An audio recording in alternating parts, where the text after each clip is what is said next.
오늘 우리에게는 이처럼 너무나 소중하고 아름다운 이 찬양이 세상 사람들의 마음속에도 감동이 될까요? 우리가 신앙생활을 거듭하면서 여러 사람들과 대화를 나누다 보면 이 육적인 세계와 영적인 세계 사이에 완전히 다른 지식체계 그리고 이 성숙의 간극이 존재한다는 사실을 깨닫게 됩니다. 세상에서 뛰어난 학문을 연구하고 어떤 이치에 대해서 논리적이고 정밀하게 분석하는 지식인들, 또는 한 국가의 방향을 이끌어가는 명석한 정치인들이 이상하게도 예수 그리스도 또는 십자가의 복음에 대해서 이야기를 나누면 지극히 무지하고 미련하기 짝이 없는 반응을 보인다는 것이죠. 그들은 지금까지 존재해온 인류의 역사, 철학, 과학과 문명의 디딤돌을 삼아서 거대한 지식의 탑을 쌓아 올린 이 당대의 지성인들 아니겠습니까?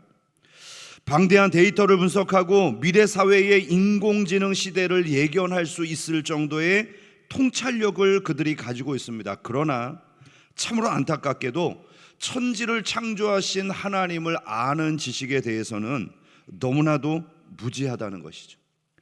우리를 구원하신 예수 그리스도의 그 십자가의 피 흘림 대속의 은혜 앞에서는 정말 지극히 차가운 냉담함을 드러냅니다.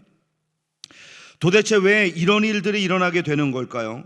왜 지식의 최고봉에 서 있는 그들이 이 생명의 진리 앞에서는 눈뜬 장님이 되고 마는 것일까요? 이것은 인간의 지능의 문제나 지식의 양 또는 학식의 유무에서 나오는 차이가 결코 아닙니다.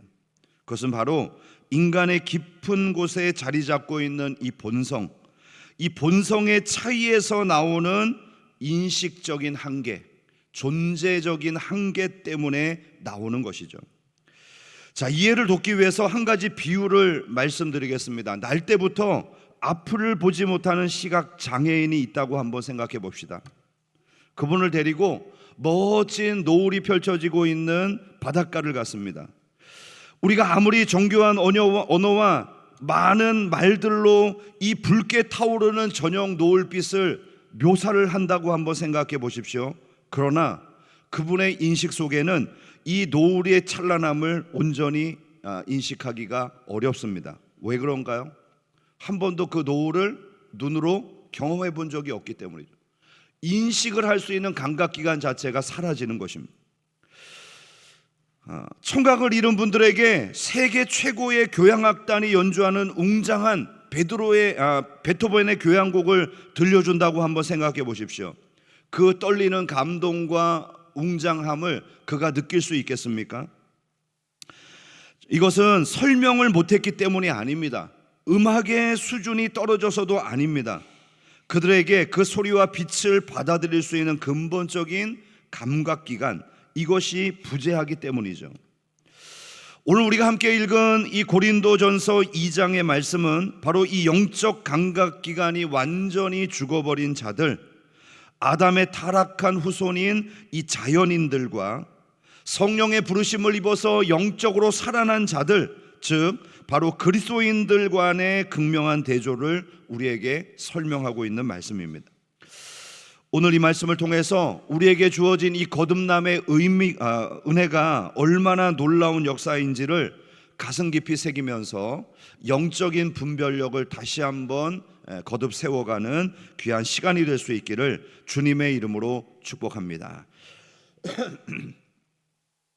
먼저 우리가 말씀을 통해서 발견하는 첫 번째 진리는요, 이 육에 속해 있는 자연인들이 영적인 진리 앞에서는 철저히 무능력하다는 것이죠. 자, 14절 말씀을 함께 읽어주실까요? 14절 시작. 육에 속한 사람은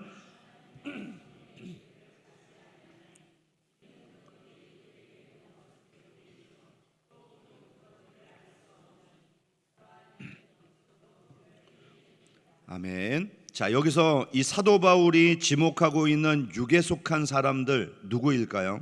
자, 이것은 단순히 윤리적으로 타락한 범죄자 또는 지식이 없는 그런 사람들을 가리키는 말이 아닙니다. 이 단어는 아담의 타락 이후에 성령으로 거듭나지 못한 채 오직 인간의 이성, 인간의 오감만을 가지고 살아가는, 자연적인 생명을 붙들고 살아가는 모든 자연인들을 가리키고 있는 것이죠. 자, 우리가 소중하게 생각하는 웨스터민스터 신앙 고백서에 의하면 이 자연인은요, 영적으로 완전히 죽어 있는 상태, 전적 무능력의 상태에 놓여 있다, 이렇게 정의하고 있습니다. 자, 죽음에 대한 개념은 제가 저번 주에 이미 말씀을 드렸죠. 자, 이 부분을 좀 이해가 안 간다 싶으신다면 저번 주 설교를 한번 참고해 보시면 좋겠습니다. 자, 오늘 본문은 육에 속한 사람들의 특징을 두 가지로 설명하고 있습니다. 그 첫 번째는 자연인은 하나님의 성령의 일들을 받아들이지 않는답니다. 자, 왜 받아들이지 않는 걸까요? 자, 그것이 그들에게는 어리석게 보이기 때문입니다. 당시 이 고린도 사회의 역사, 문화적인 배경들을 함께 살펴보면요, 이 고린도는 헬라 철학의 요람이자 수사학이 고도로 발달된 무역의 도시였습니다. 당시 이 고린도는 철학과 지성의 중심지라고 여겨졌던 아테네, 이 아테네에서 약 60km 정도밖에 떨어져 있지 않은 그런 도시였어요. 당연히 두 도시는 문화적으로 또 물질적으로 교류가 활발하게 일어났을 것입니다. 자, 그들은 당대의 최고의 지성인이라고 여겨졌던 소크라테스, 플라톤, 아리스토텔레스, 이런 사람들의 논리적이고 합리적인 지혜를 최고의 가치로 여기며 숭배했습니다. 자, 그럼 그들이 합리적인 이성의 잣대로 판단할 때 저 유대의 시골 총구석, 이름도 없는 예수라고 하는 청년 하나가 십자가에 달려서 끔찍한 고통을 받고 죽은 사건, 이것이 온 인류를 구원하는 능력이 된다. 여러분, 이 메시지가 얼마나 우스꽝스럽고 어리석은 헛소리에 불과했겠습니까? 자, 그들에게 있어서 구원은 강력한 힘이 가져다 주는 승리였어요.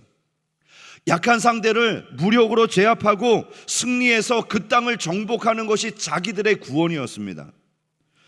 자, 그런데 가장 무력한 죽음으로 누군가를 구원한다? 여러분, 이것처럼 어리석은 주장이 어디에 있겠습니까? 근데 한번 생각을 해보세요. 그들이 힘으로 정복하는 것이 구원이라고 여겼는데 그들은 죽음의 권세 앞에 무력했지 않습니까? 그들의 그 어떤 왕들도 결코 죽음이라고 하는 이 권세를 이겨내지 못하고 무력하게 죽어갔던 거예요. 그렇다면 그들이 숭배했던 그 구원, 그 힘은 과연 그들에게 진정한 구원이 되었을까요? 오늘날 세상을 살아가는 사람들도 마찬가지입니다. 눈에 보이는 자본의 논리, 과학적인 증명만이 진리라고 믿는 현대인들에게 내공로가 아니라 오직 십자가의 피로 씻음을 받아서 구원을 얻는다는 이 은혜의 복음, 이것은 너무 허무맹랑하고 미련한 이야기처럼 들립니다. 그래서 그들은 복음이 제시하는 너무나도 간단한 구원의 방법, 예수 그리스도를 믿음으로 구원을 얻는다, 이 방법을 결코 받아들일 수가 없는 것이죠. 자, 그런데 바울은 여기서 한 걸음 더 나가서 이들이 복음을 거부하게 되는 더 근본적인 원인을 진단하고 있습니다. 그것은 그들이 단순히 복음을 안 받아들이는 것이 아니라 알 수도 없다는 거예요. 안 받아들이는 것도 문제인데 알지 못하니까 더 받아들일 수 없다는 것이죠. 지적인 능력이 부족해서 그런 것이 아닙니다. 앞서 말씀드린 시각장애인 혹은 청각장애인의 예화처럼 타락한 본성은 이 영적인 진리를 수신할 수 있는 영적 감각기관이 완전히 파괴되어 있습니다. 자, 이런 영적인 일들은 영으로 분별해야 되는데 그들의 영적 감각기관이 완전히 상실된 상태이기 때문에 알 수도 없는 거죠. 여러분, 이 엄청난 사실은 오늘날 살아가는 우리의 실제의 삶에, 특별히 우리가 누군가 관계를 맺고 복음을 증거하는 전도의 현장에서 너무 중요한 교훈을 던져줍니다. 여러분, 우리가 명절이나 또는 일상의 삶에서 가족을 전도하기 위해서 또는 친한 지인들을 전도하기 위해서 복음을 증거할 때 그들의 냉담한 반응 때문에 상처를 입고 실망할 때가 얼마나 많습니까?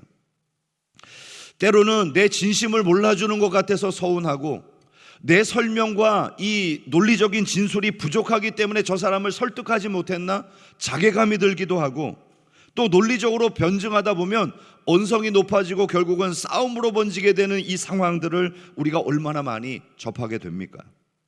근데 오늘 본문에 의하면 그들이 복음을 받아들이지 않는 것은 우리의 논리적인 설명이나 그들의 이해가 부족했기 때문이 아니라는 것이죠. 그리고 그들이 단순히 고집이나 지식이 부족하기 때문도 아니라는 것입니다. 그것은 영적으로 죽어있는 자에게 살아있는 하나님의 세계를 보여줄 수 없다는 너무나도 슬픈 이 한계 때문이라는 것이죠. 죽은 시체에게 아무리 아름다운 시를 읽어주고 진수성찬을 차려준다 할지라도 어떻게 그 시체가 그 앞에서 반응할 수 있겠습니까? 그러므로 우리는 내 입술의 지혜나 논리적인 설득만으로 영혼을 구원할 수 없다는 이 사실을 겸손하게 인정해야 합니다. 세상의 지식의 논쟁에서 이긴다 할지라도 그 사람의 영혼이 거듭나는 것이 절대 아닙니다. 오직 창조주이신 성령께서 그 사람의 영혼을 친히 깨워주셔야 하고요, 굳어진 마음을 깨트려 주셔야 하고, 죽은 그 영혼을 다시 살려주시는 그 효력 있는 부르심, 그 중생의 놀라운 역사를 허락해 주셔야만 비로소 그 영혼 가운데 구원이 임하게 되는 것이죠. 우리는 그것을 잇는 매개의 역할을 할 뿐 진정한 능력은 하나님에게서 나온다는 사실을 깨달아야 합니다. 그러므로 여러분, 이제 믿지 않는 가족과 또 지인들을 바라볼 때 답답해서 그들을 비판하거나 또는 율법의 잣대로 정죄하는 그 모든 일들을 다 내려놓으십시오.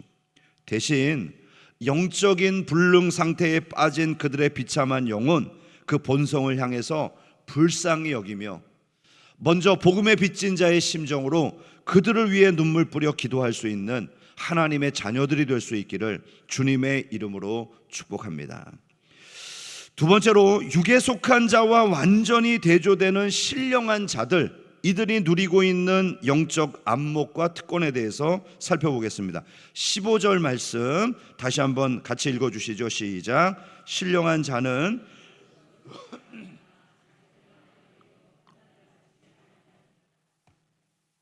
바울은 타락한 자연인과 극적인 대조를 이루고 있는 신령한 자를 소개하고 있습니다. 자, 이 신령한 자는요, 산속에 들어가서 돌을 닦고 뭐 특별한 진리를 깨달은 그런 신비주의자가 결코 아닙니다. 이 사람은 예전에 자연인처럼 전적으로 타락해서 죽어있던 영혼이었지만 어느 날 부어진 성령의 은혜로 말미암아 거듭남을 경험하고 구원 얻은, 바로 이 자리에 있는 저와 여러분, 바로 구원을 얻은 그리스도인을 의미합니다. 신령한 자는 어떤 특징을 가지고 있나요? 모든 것을 판단한다고 오늘 성경은 기록합니다. 자, 이것은 분별력을 의미하는 것이거든요. 어두운 마음에 성령께서 빛을 비추어 주심으로 분별력이 생기는 거예요. 이거를 좀 어려운 말로 성령의 조명이다, 이렇게 표현합니다.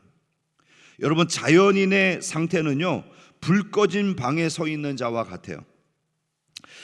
여러분, 방에 불이 켜지지 않으면 아무리 좋은 명화가 걸려 있어도 그 그림을 볼 수 없잖아요. 그 그림의 가치를 깨달을 수 없는 것처럼 바로 성령께서 어두워진 우리의 마음 가운데 빛을 비추어 주셔야만 그제서야 비로소 십자가의 가치를 깨닫고 하나님의 은혜가 선명하게 다가오게 되는 것입니다.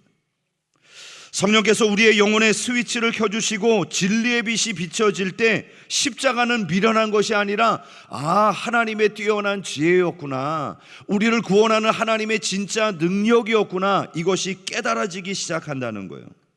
이처럼 성령의 안경을 끼게 된 사람은 신령한 사람으로 살아갑니다. 그런 사람들은 세상의 재물, 명예, 고난, 죽음, 그리고 십자가를 육신의 잣대가 아니라 영혼의 관점에서 올바르게 해석하고 분별해낼 수 있는 위대한 통찰력을 갖게 된다는 것이죠. 자, 이렇게 성령의 조명을 받아서 올바른 분별력을 갖게 되면 세상 사람들의 그 어떤 판단 앞에서도 진정한 자유를 얻게 된다는 거예요. 15절 말씀 다시 한번 볼까요? 신령한 자는 모든 것을 판단하나 자기는 아무에게도 판단을 받지 아니하느니라. 자, 이것은 그리스도인들이 세상의 법규를 어겨도 재판을 받지 않는다, 이런 주장이 아닙니다. 독선적으로 살아가는 것이 바로 우리의 삶의 본질이다, 이런 말도 결코 아닙니다. 자, 이 말씀은 영적인 가치관의 절대 우위를 설명하는 거예요. 세상 사람들의 판단 기준을 생각해 보십시오. 그들은 철저히 외향적인 조건으로 사람의 가치를 매깁니다. 자연인은 영적 감각이 죽어 있기 때문에요, 성령 안에 있는 진정한 가치관을 도저히 이해할 수도 없고 평가할 수도 없는 존재예요. 그래서 여러분, 오늘 이 주일 아침에 우리가 피곤한 몸을 이끌고 세상의 쾌락을 뒤로한 채 이 자리에 나와서 예배하며 찬양하며 눈물로 하나님을 경배하는 이 가치를 그들은 깨닫지 못합니다. 오히려 여러분이 자기보다 많이 가지지 못했다는 이유로 업신여기고요, 자신들보다 높은 지위를 얻지 못했다는 이유로 우리를 조롱합니다. 그들은 피땀 흘려 번 돈을 떼어서 하나님 앞에 헌금을 드리고 가난한 자들을 위해서 남몰래 섬기며 자기를 조롱하고 상처를 주는 사람들을 용서하려고 몸부림치는 우리를 향해서 바보 같다, 답답하다, 이렇게 평가하죠. 그러나 성도 여러분, 세상의 그 어떠한 조롱과 섣부른 평가 앞에서도 우리는 결코 억울해하거나 주눅들지 말아야 합니다. 영적인 소경이 어떻게 빛의 자녀들을 제대로 평가할 수가 있겠습니까?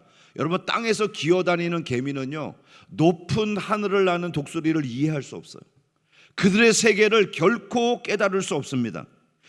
이 땅의 2차원적인 평면 세계를 사는 존재가 3차원의 입체를 평가할 수 없는 것처럼 땅의 기운만을 가지고 육에 속한 자들로 살아가는 이 자연인들은 결코 하늘의 생명으로 살아가는 신령한 자들의 그 거룩한 영광을 감히 가늠할 수도 짐작할 수도 없다는 사실입니다. 세상이 여러분의 신앙을 알아주지 않고 미련하다고 손가락질 할 때에 도리어 기뻐하십시오. 그것이야말로 여러분이 육에 속한 자가 아니라 신령한 자가 되어서 오늘도 하나님을 따라가고 있다는 사실을 반증해 주는 역사가 되기 때문이죠. 오늘도 우리의 삶 속에 성령의 조명을 받아서 날마다 하나님 나라의 비밀을 깨달아가고 가장 확실하고 영광스러운 영적 훈장을 날마다 세워가는 우리 모두가 될 수 있기를 주님의 이름으로 축복합니다. 마지막 세 번째로, 오늘 바울은 이제 이 논증의 결론을 향해서 달려가고 있습니다. 자, 우리가 어떻게 이 위대한 특권을 누리게 되었는가? 16절 말씀 같이 읽어주십시오. 누가 주의 마음을 알아서 주를 가르치겠느냐? 그러나 우리가 그리스도의 마음을 가졌느니라. 자, 바울은 오늘 이 결론을 내리기 위해서 구약성경 이사야 40장 13절의 말씀을 인용하고 있습니다. 누가 여호와의 영을 지도하였으며 그의 모사가 되어 그를 가르쳤으랴. 자, 오늘 이 질문은 본래 이 바벨론의 포로 생활이라는 극심한 고통 속에 있었던 이스라엘 백성들, 또는 타락한 피조물인 인간 전체의 이 교만을 지적하고 있는 엄중한 경고의 말씀입니다. 여러분, 타락한 자연인은 자신의 알량하고 짧은 이성과 지식으로 감히 우주를 창조하고 통찰하고 계신 하나님을 가르치려고 듭니다. 오늘 세상 사람들의 소리를 한번 귀 기울여 들어보십시오. 그들이 어떤 주장을 하나요?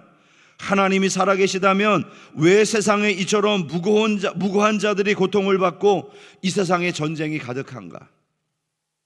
하나님이 전능하시다면 왜 하필 십자가라고 하는 이처럼 무력하고 비참한 방식으로 인류를 구원하신단 말인가? 하나님의 공의가 왜 이렇게 가혹하며 죄인들의 결말이 지옥이라는 사실이 도대체 말이 되는가? 그 과일 하나 따먹었다고 이렇게 멸망까지 온 인류를 몰고 갈 이유는 어디에 있는가? 마치 한 줌의 먼지와도 같은 피조물들은 영원하고 위대하신 그 하나님을 훈계하고 가르치려 드는 것이죠. 바울은 이런 자들을 향해서 이렇게 따끔한 일침을 나뉩니다. 로마서 9장 20절. 이 사람아, 내가 누구이기에 감히 하나님께 반문하겠느냐? 지음받은 물건이 지은 자에게 어찌 나를 이같이 만들었느냐 말하겠느냐? 여러분, 진흙이 자기를 빚는 토기장이에게 왜 나를 이 모양으로 빚었냐고 삿대질하며 항의하는 것은요, 극심한 불경이자 오만입니다. 인간의 이성은 죄로 인해서 철저히 파산한 상태죠. 그러므로 누가 주님의 마음을 알아서 주님을 가르칠 수 있단 말입니까?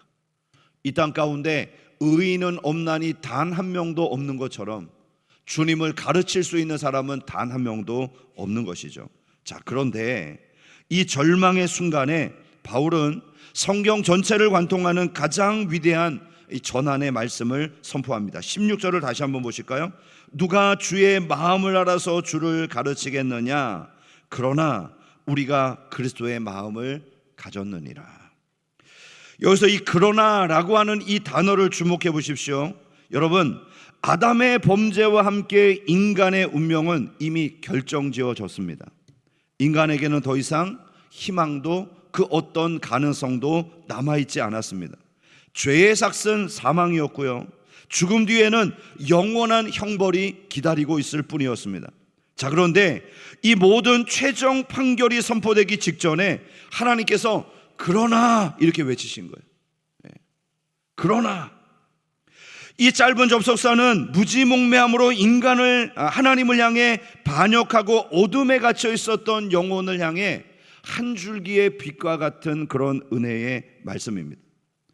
우리는 이미 죄로 죽었고 영원한 형벌에 처해야 하지만 그러나 우리의 마음속에 그리스도의 마음이 있다. 우리 속에 그리스도가 있기 때문에 우리는 구원받아야 한다. 이것이 바로 하나님의 주장이었다는 거예요. 여러분, 이것이 얼마나 엄청난 선언입니까? 그러면 우리가 어떻게 창조주 하나님의 마음을 우리 속에 둘 수 있게 된 걸까요? 내가 밤을 새워서 성경을 연구하고 100일 기도하고 나니까 내 마음속에 그리스도의 마음이 들어왔어, 이렇게 되는 걸까요? 그렇지 않죠. 오직 나를 위해서 십자가에서 피 흘려주신 예수 그리스도의 그 무한한 사랑, 그리고 내 안에서 내주하시며 우리의 영적 눈을 열어주신 성령의 조명하심을 통해서 하나님의 값없는 선물 그리스도의 마음이 우리 속에 존재하게 되었다는 거예요. 여러분, 그리스도의 마음을 가졌다는 것은 무엇을 의미하나요? 그것은 나 자신을 높이고 남을 짓밟으려고 하는 그 이기적인 아담의 본성이 죽어지고 하늘의 보좌를 버리고 이 땅의 종의 형체를 가지고 내려오신 그 예수님의 겸손하심을 나의 원리로 삼았다는 말씀입니다. 그 원수를 미워하고 복수하는 자연인으로 살지 않고 바로 하나님의 뜻을 따라가는 진정한 삶으로 살아가는 삶이 되었다는 것이죠. 그리스도의 마음을 가진 자는 신령한 사람이고요, 나에게 돌을 던지는 자들을 향해서도 아버지여 저들의 죄를 용서해 주옵소서, 저들이 지금 하는 일을 알지 못합니다 라고 기도할 수 있는 것입니다. 즉 우리의 시선 가운데 바로 주님의 시선이 덧입혀지는 것이죠. 영혼의 멸망을 향해 달려가는 세상 사람들을 보며 비난을 하는 대신 십자가의 국률로 그들을 끌어안기 시작합니다. 죽음 앞에서도 부활의 영광을 확신하며 넉넉히 인내해냅니다.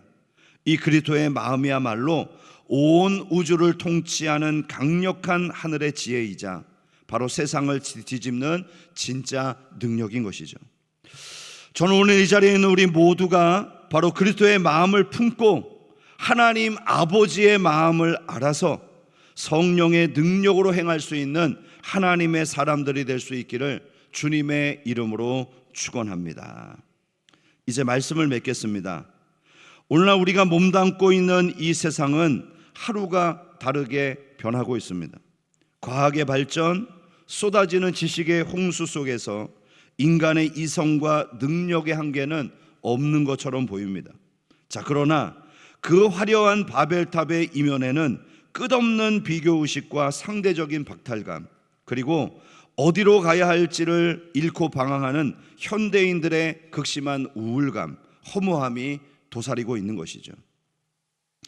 하나님을 떠난 자연인은 결코 구원과 영원한 평안에 도달할 수 없다는 이 가장 강력한 반증이 바로 세상 사람들의 마음속에서 드러나고 있는 것입니다.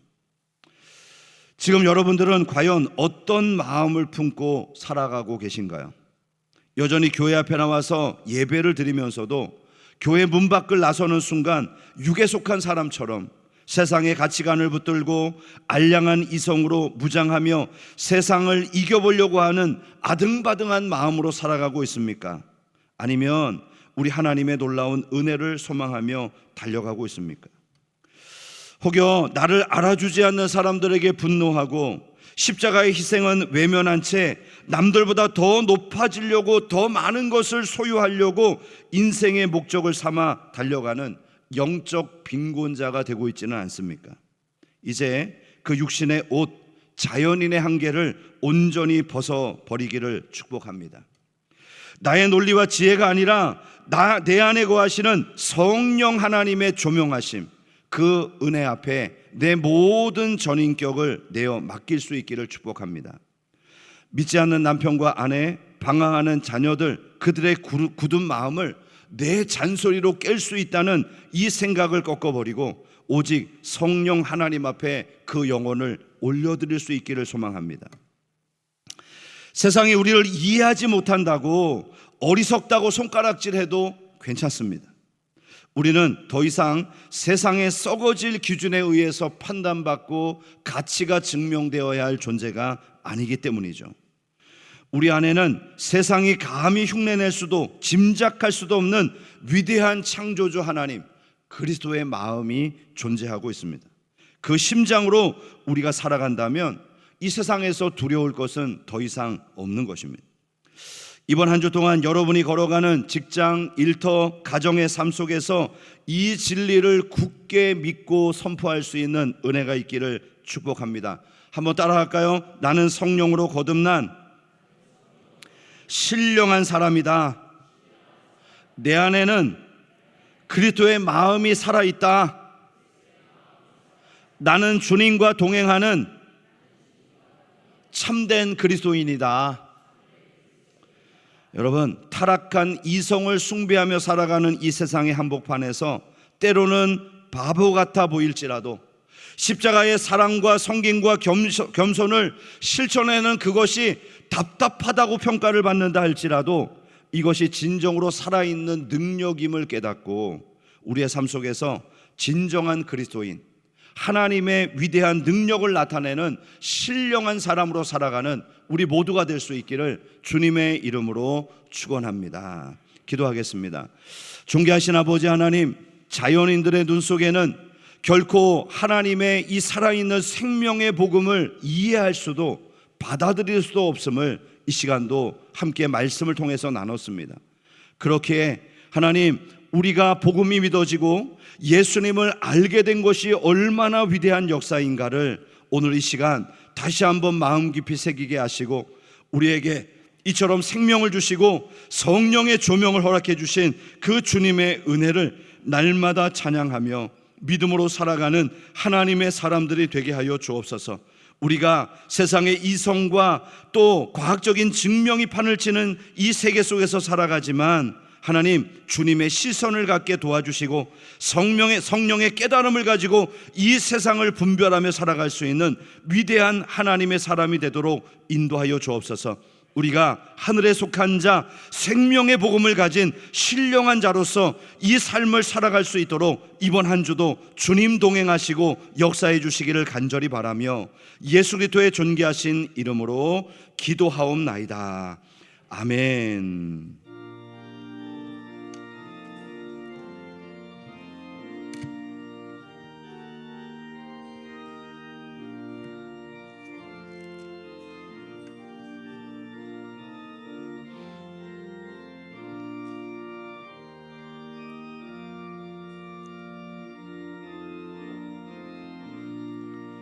주님의 마음을 본받는 자, 그 마음에 평강이 찾아오면 험악한 세상을 이길 힘이 하늘로부터 임함이로다. 주님의 마음 본받아 살면서 그 거룩하심 나도 이루리. 주 모습 내 눈에 안 보이며 그 음성 내 귀에 안 들려도 내 영혼 날마다 주를 만나 신령한 말씀 늘 배우도다. 주님의 마음 본받아 살면서 그 거룩하심 나도 이루리. 가는 길 거칠고 험하여도 내 맘에 불평이 없어짐은 십자가 고난을 이겨내신 주님의 마음 본받음이라. 주님의 마음 본받아 살면서 그 거룩하심 나도 이루리. 주 예수 세상에 다시 오신 그날의 무성도 변화하여 주님의 빛나는 그 영상을 다 함께 보며 주 찬양하리. 주님의 마음 본받아 살면서 그 거룩하심 나도 이루리. 아멘. 우리 앞뒤 좌우 계신 분들과 함께 인사하겠습니다. 사랑합니다. 축복합니다. 한 번 더 자기 자신을 우리 옆에 분들에게 한번 이렇게 소개하겠습니다. 나는 거듭난 그리스도인입니다. 내 속에는 그리스도의 마음이 있습니다. 나는 신령한 자로 살아가고 있습니다. 아멘. 오늘 이 정체성을 가지고 세상과 당당히 맞서며 승리하는 우리 모두가 되기를 주님의 이름으로 축복합니다.